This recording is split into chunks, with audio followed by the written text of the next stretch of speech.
নিখিল বঙ্গ শিক্ষক সমিতি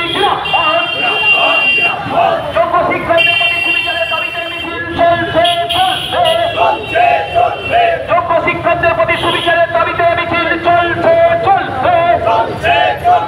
যোগ্য অযোগ্য পৃথকীকরণের তালিকা এসএসসিকে সুপ্রিম কোর্টের কাছে অবিলম্বে প্রকাশ করতে হবে। যোগ্য অযোগ্য পৃথকীকরণের তালিকা এসএসসিকে সুপ্রিম কোর্টের কাছে অবিলম্বে প্রকাশ করতে হবে। ইনকিলাব জিন্দাবাদ, নিখিল বঙ্গ শিক্ষক সমিতি জিন্দাবাদ।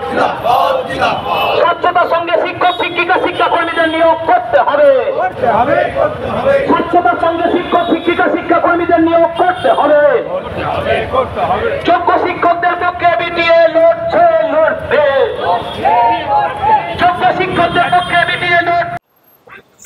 2016 এসএসসির যোগ্য চাকরি প্রার্থীদের নিয়োগ করতে হবে, তাদের চাকরি বাতিল করা যাবে না। ইতিমধ্যে আমরা দেখেছি হাইকোর্টে বাতিল করা হয়েছে এসএসসির 2016 সালের এই প্যানেল। এবিটি এর এই মুহূর্তে দাবি এসএসসিকে যোগ্য এবং অযোগ্য এই ভাগ তাদেরকে হাইকোর্টে জমা দিতে হবে এবং সুপ্রিম কোর্টেও যোগ্য অযোগ্যদের তালিকা জমা দিতে হবে এবং এই যোগ্য চাকরি প্রার্থী যারা তাদেরকে অবিলম্বে চাকরিতে পুনর্বহাল করতে হবে, তাদেরকে চাকরি দিতে হবে। তাদের চাকরি কোনোভাবে কেড়ে নেওয়া যাবে না বা তাদের নাম প্যানেল থেকে কোনোভাবে বাতিল করা যাবে না। দীর্ঘদিন ধরে এই যোগ্য শিক্ষকরা, যোগ্য চাকরি প্রার্থীরা আমাদের গান্ধী মূর্তির পাদদেশে, মাতঙ্গিনী হাজরা মূর্তির পাদদেশে অবস্থান চালিয়ে যাচ্ছেন। তাদের একটাই দাবি, তাদের নিয়োগ চাই, তাদের চাকরি চাই। তারা মেধার ভিত্তিতে চাকরিতে তার পরীক্ষায় তারা উত্তীর্ণ হয়েছিল, কিন্তু তৃণমূল সরকারের দুর্নীতির কারণে তারা তাদের চাকরি পাচ্ছে না। তৃণমূল সরকারের দুর্নীতির জন্য প্যানেল বাতিল হয়েছে আদালতে, এসএসসির প্যানেল, যার ফলে যোগ্য যারা তারাও কাজ হারিয়েছে। এই মুহূর্তে আমরা দেখতে পাচ্ছি গণেশচন্দ্র অ্যাভিনিউ থেকে ধর্মতলায় ওয়াই চ্যানেল পর্যন্ত এবিটিএ একটি মিছিল করছে। এই মিছিলে রয়েছে এবিটিএ রাজ্য নেতৃত্ব সহ বিভিন্ন জেলা থেকে আসা শিক্ষকরা।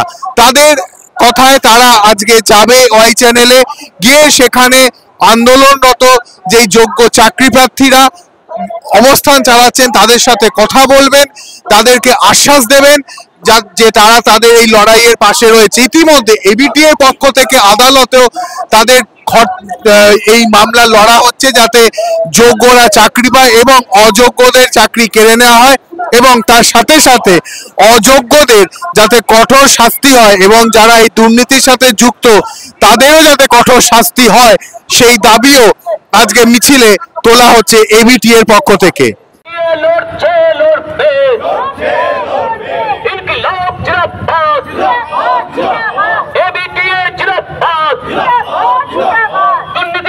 চিহ্নিত করে দৃষ্টান্তমূলক শাস্তি দিতে হবে। শিক্ষক শিক্ষাকর্মী নিয়োগে দুর্নীতিগ্রস্তদের অবিলম্বে শাস্তি দিতে হবে। ইনকিলাব জিন্দাবাদ, নিখিল বঙ্গ শিক্ষক সমিতি জিন্দাবাদ। আজকে আমাদের যেটা হচ্ছে দাবি, 2016 সালের যে প্যানেল যাদের চাকরি হাইকোর্ট বাতিল করেছে, তারপরে এখন সুপ্রিম কোর্ট চলছে, আমরা চাই যে যোগ্য যারা শিক্ষক শিক্ষাকর্মী আছেন তারা সসম্মানের সাথে চাকরিতে বহাল আসবে। এটা হচ্ছে আমাদের 2022-এর একটা প্যানেল নিয়ে একটা কথা চলছে, সেই বিষয়ে আপনি কি বলবেন? সেটা নিয়ে আমরা যেটা নিয়ে এখন এই বিষয়টা নিয়ে যেটা আমরা এসেছি 2016টা নিয়ে এখন আপাতত দেখি, 22 তো নাহলে পরের ব্যাপার। আগে একটা সমাধানের জায়গায় আমরা আসি। ঠিক আছে, এ তো সমস্তইতে জট লাগিয়ে দিয়েছে। হ্যাঁ, সমস্ত জায়গাতে দুর্নীতিতে ভরে গেছে সমস্তটা। অতএব এখানে যারা প্রকৃত যারা যোগ্য শিক্ষক প্রচুর দারুণ ভালো ভালো মাস্টারমশাই আছে। আন্দোলনকারীদের সাথে কথা বলবো, আজকে আন্দোলনের সাথে আমরা কথা বলবো। আমরা অনুমতি দিয়েছে, পুলিশ অনুমতি দিয়েছে। অনুমতি নিয়ে মানে 104 বছরের সংগঠন অনুমতি না নিয়ে সব মিছিল টিছিল করে না, অনুমতি নিয়েই সব মিছিল করে। হ্যাঁ, সেইভাবে আমরা ওখানে যাচ্ছি আর কি। তাদের সংগতি জ্ঞাপন করার জন্য আমরা যাচ্ছি। ওদের ওই যেখানে বসে আছে তারা এত রোদ ইয়েতে ঠান্ডাতে এত অসুবিধার মধ্যে আছে, হ্যাঁ, তাদের পাশে আমাদের সংগতি করা দরকার।